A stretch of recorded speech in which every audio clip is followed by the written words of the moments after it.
ಕೆಂಚಮ್ಮನ ಹೊಸಕೋಟೆ ಹೋಬಳಿಯ ಹರಿಹಳ್ಳಿ ಗ್ರಾಮದಲ್ಲಿ ನೆಲೆಸಿರುವ ಸುತ್ತಮುತ್ತಲ 48 ಗ್ರಾಮಗಳ ಗ್ರಾಮದೇವತೆ ಹಾಗೂ ಶಕ್ತಿ ದೇವತೆಯೂ ಆದ ಶ್ರೀ ಕೆಂಚಂಬಾ ದೇವಿಯ ದೊಡ್ಡ ಜಾತ್ರಾ ಮಹೋತ್ಸವ ಅದ್ದೂರಿಯಾಗಿ ವಿಜೃಂಭಣೆಯಿಂದ ನಡೆಯಿತು. ಮೇ 4ರಂದು ಪ್ರಾರಂಭವಾದ ಶ್ರೀ ಕೆಂಚಂಬಾ ದೇವಿಯ ಜಾತ್ರೆ ಮೇ 11ರ ಭಾನುವಾರ ರಾತ್ರಿಗೆ ಮುಗಿಯುತ್ತದೆ. ಸುತ್ತಮುತ್ತಲ 48 ಹಳ್ಳಿಗಳು ಸೇರಿ ಮಾಡುವ ಶ್ರೀ ಕೆಂಚಂಬಾ ದೇವಿಯ ದೊಡ್ಡ ಜಾತ್ರೆಗೆ ಜನಸಾಗರವೇ ಹರಿದು ಬಂದಿತ್ತು.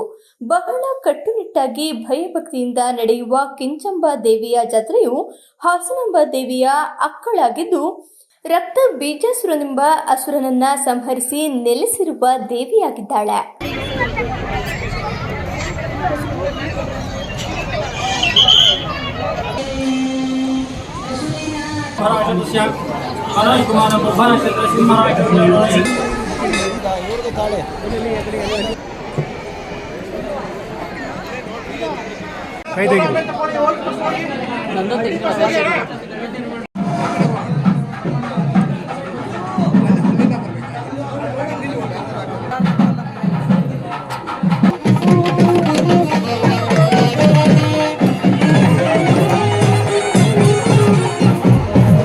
ಆಲೂರು ನಾಡದೇವತೆಯಾದ ಕೆಂಚಂಬಾ ತಾಯಿಯ ದೊಡ್ಡ ಜಾತ್ರೆಯ ಶುಭಾಶಯಗಳನ್ನು ಎಲ್ಲರಿಗೂ ಕೋರುತ್ತಾ ತಾವೆಲ್ಲರೂ ಬಂದಿದ್ದರೆ ಈಗ ಜಾತ್ರೆಗೆ ನಮ್ಮ ಆಡಳಿತ ತಾಲೂಕು ಆಡಳಿತ ವತಿಯಿಂದ ಮತ್ತು ಕಮಿಟಿಯ ಮೆಂಬರ್ಸ್ ಒಳ್ಳೆಯ ವ್ಯವಸ್ಥೆ ಮಾಡಿದ್ದೀವಿ. ಜನರಿಗೆ ಬಂದು ಬೇಸಿಕ್ ಫೆಸಿಲಿಟೀಸ್ ಎಲ್ಲ ಮಾಡಿದ್ದೀವಿ. ತಾಲೂಕು ಆಡಳಿತ ಅಧಿಕಾರಿಗಳು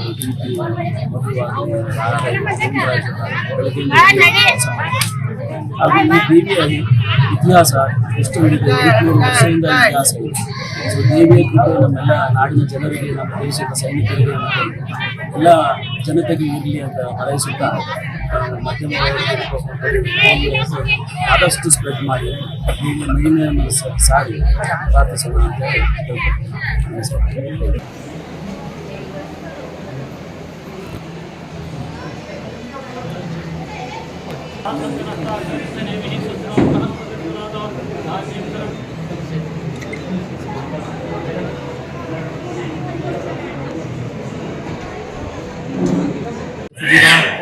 ತಾಯಿ ಕೆಂಚಂಬಾ ತಾಯಿಯ ಜಾತ್ರಾ ಮಹೋತ್ಸವ ಇವತ್ತು ನಮ್ಮ ಕೆಂಚಂಬಾ ಹೊಸಕೋಟೆಯಲ್ಲಿ ಜರುಗಿದೆ. ಅದ್ಭುತವಾಗಿ ಮಾಡಿದ ಸಮಿತಿಯ ಅಧ್ಯಕ್ಷ ಸದಸ್ಯರು ಮತ್ತು ನಮ್ಮ ತಾಲೂಕು ದಂಡಾಧಿಕಾರಿಗಳು ತಹಸೀಲ್ದಾರ್ ಮತ್ತು ಅದ್ಭುತವಾಗಿ ಎಲ್ಲ ರೀತಿಯ ವ್ಯವಸ್ಥೆ ಸಾಗರೋಪಾದಿಯಲ್ಲಿ ಭಕ್ತರು ಬಂದು ಖಂಡಿತವಾಗಿಯೂ ನಾನು ಮನವಿಯನ್ನು ಮಾಡ್ತೀನಿ.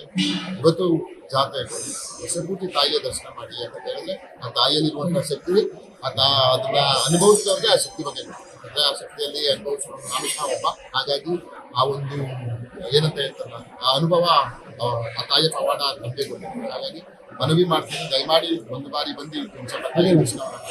ನಾನು ಸಹ ತಾಯಿಯನ್ನು ಪ್ರಾರ್ಥನೆ ಮಾಡಿದ್ದೀನಿ, ಈ ವರ್ಷ ಒಳ್ಳೆ ಬೆಳೆ ಆಗಲಿ, ರೈತರು ಮತ್ತೆ ಬೆಳೆಗಾರರು ಸಮೃದ್ಧಿ ಆಗಲಿ ಅಂತ ನಾನು ತಾಯಿಯ ಪ್ರಾರ್ಥನೆಯನ್ನ ಮಾಡಿದ್ದೀನಿ. ತಾಯಿ ನಮಗೆಲ್ಲ ಆಶೀರ್ವಾದ ಮಾಡ್ತಾ ಇರ್ತಾರೆ. ಮತ್ತೊಮ್ಮೆ ಮನವಿಯನ್ನು ಮಾಡ್ತೀನಿ, ಒಂದು ಬಾರಿ ತಾಯಿ ಕೆಂಚಂಬಾ ತಾಯಿಯ ಭೇಟಿ ಮಾಡಿ ದರ್ಶನವನ್ನು ಪಡೆದಿದ್ದೀನಿ. ಆ ಒಂದು ಅನುಭವ ಮುಂದಿನ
ತಾಲೂಕಿನ ಇತಿಹಾಸ ಪ್ರಸಿದ್ಧ ಕೆಂಚಂಬಾ ಜಾತ್ರಾ ಮಹೋತ್ಸವ ತುಂಬ ಅದ್ದೂರಿಯಾಗಿ ನಡೀತಿದೆ.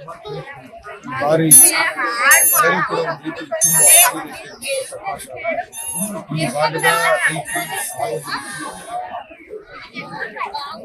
ನೆಮ್ಮದಿಯಿಂದ ಇರಬೇಕು. ಅದೇ ನಮ್ಮೆಲ್ಲರ ತಾಯಿ ಆಶೀರ್ವಾದದಿಂದ ಈ ಭಾಗದ ರೈತರು ಸಾರ್ವಜನಿಕರು ನೆಮ್ಮದಿಯಾಗಿರ್ಬೋದು. ಉತ್ತಮವಾದ ಬೆಳೆ ಆಗ್ತದೆ, ರೈತರಿಗೆ ಉತ್ತಮ ಬೆಳೆ ಆಗ್ತದೆ. ತಾಯಿಯಲ್ಲಿ ಪ್ರಾರ್ಥನೆಯನ್ನು ಮಾಡ್ತೀವಿ. ಎಲ್ಲ ಕುಟುಂಬಗಳು ಕೂಡ ಭಗವಂತ ಸುಖ ಶಾಂತಿಯನ್ನು ಕಾಪಾಡಿ ಹೇಳಿ ತಾಯಿಯಲ್ಲಿ ಪ್ರಾರ್ಥನೆಯನ್ನು ಮಾಡ್ತಾ ಮುಂಬರ್ತಕ್ಕಂಥ ದಿನಗಳಲ್ಲಿ ಈ ಕ್ಷೇತ್ರದ ಇನ್ನೂ ಹೆಚ್ಚಿನ ಅಭಿವೃದ್ಧಿ ಆಗಬೇಕು ಅಂತ ಹೇಳಿ ತಾಯಿಯಲ್ಲಿ ಪ್ರಾರ್ಥನೆಯನ್ನು ಮಾಡಿದರೆ ಆ ಶಕ್ತಿಯನ್ನು ಕೊಡು ಅಂತ ಹೇಳಿ ಆ ತಾಯಿಯಲ್ಲಿ ವರ್ಷ ವರ್ಷ ಏನು ಶ್ರೀ ಕೆಂಚಮ್ಮನವರ ತಾಯಿ ನಾಡದೇವತೆಯ ಒಂದು ಅದ್ದೂರಿ ಸುಗ್ಗಿ ದೊಡ್ಡ ಜಾತ್ರಾ ಮಹೋತ್ಸವ 68 ಹಳ್ಳಿಗಳು ಸೇರಿ ಎಲ್ಲ ಸೇವಾ ಪ್ರತಿಯೊಬ್ಬರು ಸೇರಿ ಅಷ್ಟು ದೊಡ್ಡ ಮಟ್ಟಿಗೆ ಅಭಿವೃದ್ಧಿಯಾಗಿ ವರ್ಷ ವರ್ಷ ಬರೋ ಅವಕಾಶ ಆಗ್ತದೆ. ಏನಾದರೂ ಕಾರ್ಯಕ್ರಮ ಈ ವರ್ಷ ಬಂದಿದ್ದೀನಿ. ಭಾಳ ಸಂತೋಷ ಆಗ್ತದೆ. ತಾಯಿ ದರ್ಶನ ಮಾಡಿದೆ. ತಾಯಿಲಿ ಜೊತೆಗೆ ರೈತರಿಗೆ ಎಲ್ಲರಿಗೂ ಒಳ್ಳೆಯದಾಗಲಿ ಅಂತ ಕಾಲಕಾಲಕ್ಕೆ ಮಳೆ ಆಗುತ್ತೆ, ಕಾಲಕಾಲಕ್ಕೆ ಮಳೆ ಆಗಬೇಕು. ರೈತರಿಗೆ ಕೇಳೋಕ್ಕಾಗಲ್ಲ. ಇಲ್ಲಿ ಇನ್ನು ಮುಂದಿನ ದಿನಗಳಲ್ಲಿ ಇನ್ನೂ ಹೆಚ್ಚಿನ ರೀತಿ ಅಭಿವೃದ್ಧಿ ಕಾಣಬೇಕು ನಮ್ಮ ಜಿಲ್ಲೆ ಅನ್ನೋದು ನನ್ನ ಆಸೆ ಅಂತ ದೇವಿ ಪ್ರಾರ್ಥಿಸ್ತಾ ನಮ್ಮ ಭಕ್ತಾದಿಗಳು ಸೇವಾಸ್ಕರ ಅವರಲ್ಲಿ ಭಾಳ ಚಿಕ್ಕ ಮನವಿ ಇದೆ. ಅವರಿಗೆ ಶೌಚಾಲಯ ಬೇಕು ಅಂತ ಸಮಸ್ಯೆನ ಕೇಳ್ಕೊಂಡಿದ್ದಾರೆ. ಆಸೆ ಕೂಡ ಅದಕ್ಕೆ ಒಂದು ಸ್ನಾನ ಮನೆ ಪುರುಷರಿಗೆ ಮತ್ತು ಸ್ತ್ರೀಯರಿಗೆ ಪ್ರತ್ಯೇಕವಾಗಿ ಒಂದು ಶೌಚಾಲಯ ಬೇಕು ಅಂತ ಕೇಳ್ಕೊಂಡಿದ್ದಾರೆ. ಕಲ್ಪಿಸಲು ಸಹಕಾರ ಮಾಡ್ತೀವಿ ಅಂತ ಅರ್ಥಮಂತ್ರಿ ಕೂಡ ಆಶ್ವಾಸನೆ